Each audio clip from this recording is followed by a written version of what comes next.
Hello, hello. I am your host, T. Roney. You are watching Benefit of the Doubt, where we give the benefit of the doubt, but when it runs out, then all we have is doubt. Welcome to Benefit of the Doubt. Now, listen, I am noticing this thing, okay? I mean, I've noticed it for a while, but I'm starting to get down to the nitty gritty of where the problem is.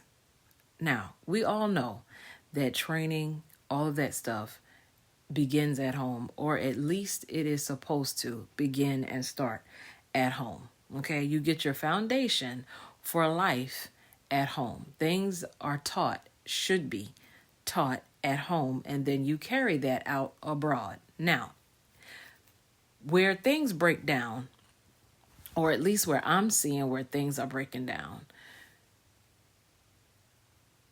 let's go back in time. There was a time when everybody was on the same page, right? So life lessons that you learn in your home, your teachers instilled that, and your school system instilled that same thing, okay? So therefore, whatever you learned at home was carried on into school, on into the real world. Now, some homes are not being taught anything. So when they get to school, there's nothing being taught, or they are trying to teach, but the home is not backing it up, or vice versa. Home is teaching one thing and the school ain't backing it up. So this is where things are crumbling and breaking down. Now, I say all of that to say this. I'm looking on YouTube.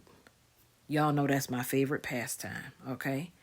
And y'all know, y'all seen those videos of this is so-and-so before prom, and this is so-and-so at prom. Okay. So I saw this one particular video. The first girl had her hair, this is at school now. They're doing this whole before prom look at school. Okay. So this one chick, she has a bonnet on her head. Okay. The next chick, bonnet on her head. Like, this is a trend.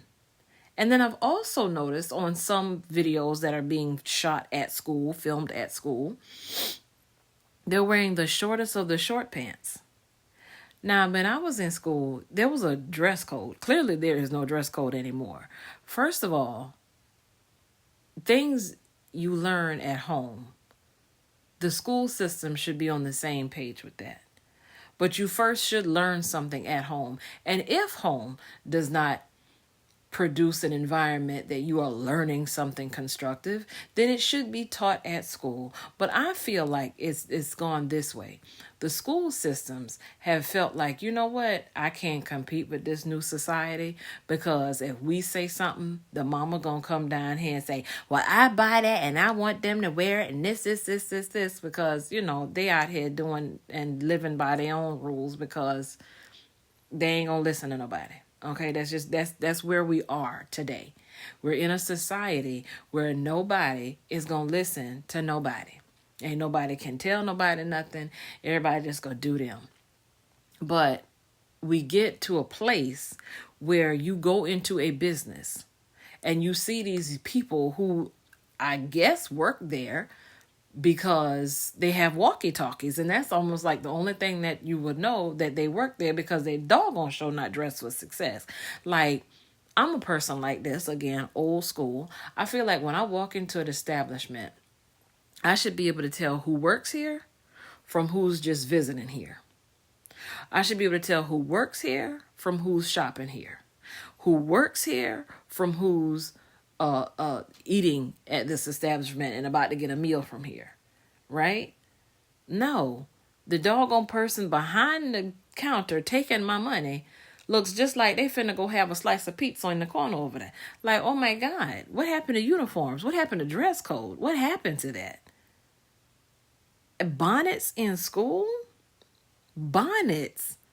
No, heck no. What happened to the days when I won't even say we, because we wasn't even doing this back in my time, but back in the day, when people actually dressed up for school. Like, they dressed up for school, like Leave It to Beaver them times. You know what I'm saying? Like, what happened to that?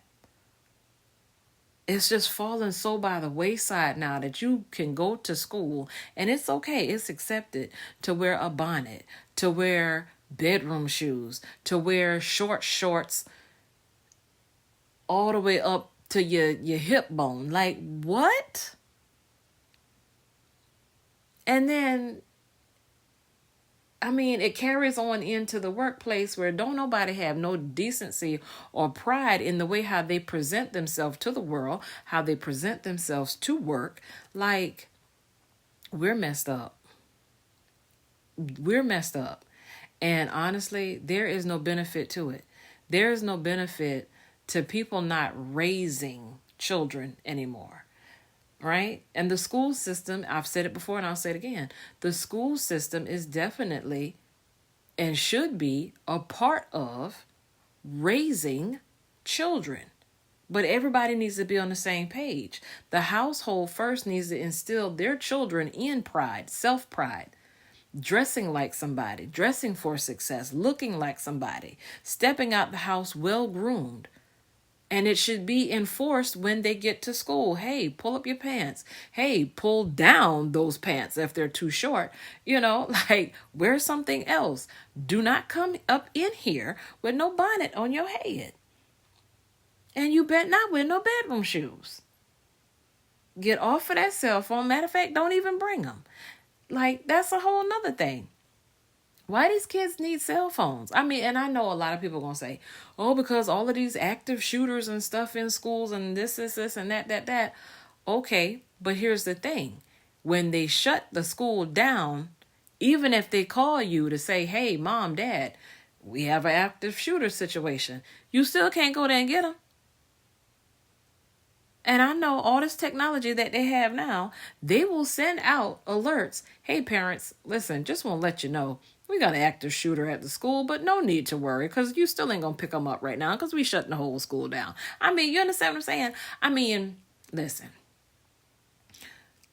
I can understand and get sentimental if it's the situation where, mom, I don't know what's going to happen. Dad, I don't know what's going to happen, but I just want to tell y'all that I love y'all because I don't know what's going to happen right now. You know what I'm saying? Like, yes, I sympathize with that. But, in a way, when you think about it, maybe one of the reasons why we have these situations of active shooters and stuff in school, because somewhere along the line, somebody ain't doing their job. Again, it starts at home, but it needs to be reiterated at school. Now, I know y'all probably saying, how in the world she pieced the two things together? Because I started off one place, and then I thought about the whole cell phone situation and the argument that somebody could have on that. I'm trying to give the benefit of the doubt. Hello, hence the name of the show, Benefit of the Doubt, where we give the benefit. But this is where the doubt comes in. There is no benefit at all to dressing like you at your house, when you at school, and when you at work. It's nothing but doubt. The only benefit to society that you look like is when you dress the part of looking like you're fitting in and acclimating to society. What does that mean? That means you groom yourself. Brush your hair, fix your hair, put it in a style. Do not wear a bonnet. Put on decent clothes. Do not show everything that you can show. Shoes are made for going out in public. Bedroom shoes are made for what? Your home. It's just that simple. That's where it starts, right there. The school system should carry that out. Hey, you cannot wear that. That is too short, young lady. Sir, pull up your pants. You got a belt? If not, I got some string. Like something. Something's got to be done because we're about to head into a situation that we're not prepared for. People going to be walking out the house buck naked directly. But anyway, I will talk with y'all later. Okay? Bye.